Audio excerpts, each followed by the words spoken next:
नमस्कार, आप देख रहे हैं कशिश न्यूज और न्यूज रूम लाइव में आपके साथ मैं हूं दीपक शर्मा। बात पटना यूनिवर्सिटी की करते हैं, जो अपने गौरवशाली इतिहास के लिए विश्व प्रसिद्ध होने की बात कही जाती थी, जिसके लिए अब वही पटना यूनिवर्सिटी अपने हॉस्टल कैंपस में होने वाले हमलों को लेकर कुख्यात होता दिख रहा है। पहले पटना कॉलेज हॉस्टल और अब बीएन कॉलेज हॉस्टल भी इस कड़ी में जुड़ता दिख रहा है। कॉलेज प्रशासन और छात्र संघ को इस दौरान वहां पहुंचे राज्यपाल आरिफ मोहम्मद खान ने नसीहत दी और कहा कि बेहतर माहौल बनाया जाना चाहिए।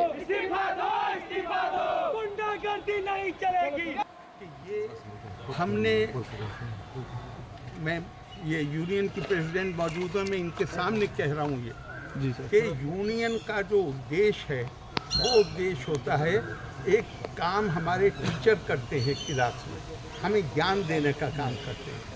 एक प्लेटफॉर्म प्रोवाइड किया जाता है बच्चों को उनके व्यक्तित्व के निर्माण के लिए, जहाँ वो अपनी संवाद शक्ति को, अपनी वाक कला को उसको विकसित कर सकें। ये कोई यहाँ ये यूनियन जैसे लेबर यूनियन होती है, इस तरह स्टूडेंट यूनियन नहीं होती है। ये तो एक परिवार है, वाइस चांसलर से लेके सारे टीचर, अथॉरिटी, स्टूडेंट कि ये तो ऐसा शायद पहले कभी नहीं हुआ कि राज्यपाल बिना किसी प्रयोजन के कैंपस में पहुंचे हों, और इस बार उनका पहुंचना अन्य कार्यक्रमों में पहुंचने से ज्यादा महत्वपूर्ण माना जा रहा है, क्योंकि वो कैंपस का माहौल सुधरे इस उम्मीद के साथ पहुंचे थे और न सिर्फ कॉलेज प्रबंधन को नसीहत दी बल्कि छात्र संघ को भी नसीहत दी है। माहौल सुधारने का दायित्व दोनों का है, ये उन्होंने बताया। सहयोगी आशुतोष हमारे साथ जुड़े हुए हैं। आशुतोष, जिस यूनिवर्सिटी का गौरवशाली इतिहास रहा है, उसके कॉलेजेस के कैंपस बदनाम हो रहे थे गोली बारूद के कारण, लेकिन राज्यपाल अब सक्रिय दिख रहे हैं, संज्ञान लेकर पहुंचे हैं, बातचीत हुई है। क्या लग रहा है, कुछ व्यवस्था बदलेगी?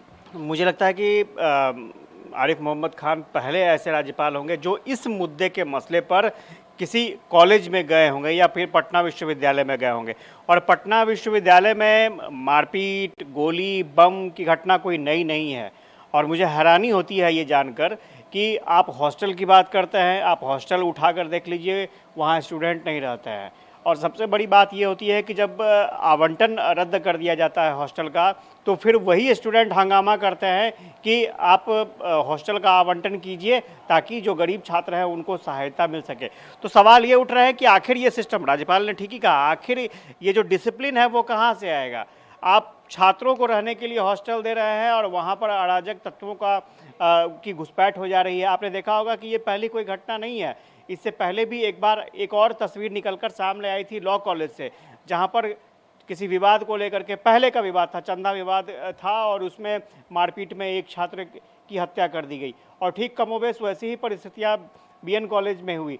तो इसमें कोई दो राय नहीं है कि ये तमाम परिस्थितियों को समझना होगा। ठीक है, राज्यपाल वहाँ पर गए, उन्होंने दौरा किया, लेकिन सिर्फ क्या लगता है दौरा करने से हालात सामान्य हो जाएंगे?